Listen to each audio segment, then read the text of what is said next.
Praise the Lord. கர்த்தராகிய இயேசு கிறிஸ்துவின் நாமத்தினாலே இந்த நாளிலே கர்த்தருடைய வார்த்தை 15ஆம் சங்கீதம் 1வது வசனத்தை நான் வாசிக்கிறேன். கர்த்தாவே, யார் உம்முடைய கூடாரத்திலே தங்குவான்? கர்த்தருடைய பிள்ளைகளே, யார் கர்த்தருடைய கூடாரத்துல தங்க முடியும்? 2வது வசனம் அதுக்கு விளக்கம் கொடுக்கிறது. மனதார சத்தியத்தை பேசுகிறவன் தானே. இன்னைக்கு உண்மையாகவே தேவனுடைய வார்த்தை இருக்கிற மாதிரி நம்ம சொல்லுகிறோமா? அவன் தான் தேவனுடைய கூடாரத்துல நிரந்தரமாக தங்க முடியும்.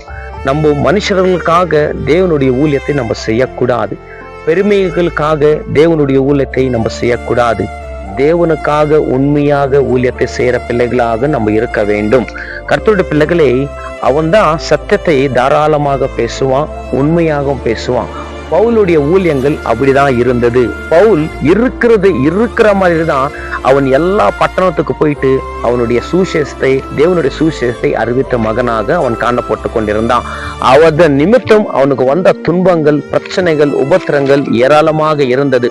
ஆனாலும் தேவனுக்காக வைராகமாக நிற்கிற ஒரு நல்ல ஒரு தெய்வ மனுஷனாக பவுல் இருந்தான். இன்னைக்கு நம்மளுடைய ஊழியங்கள் அந்த மாதிரி இருக்கிறதா என்று கர்த்தர் இந்த நேரத்துல நம்மளோடு கூட பேசி கொண்டிருக்கிறார்.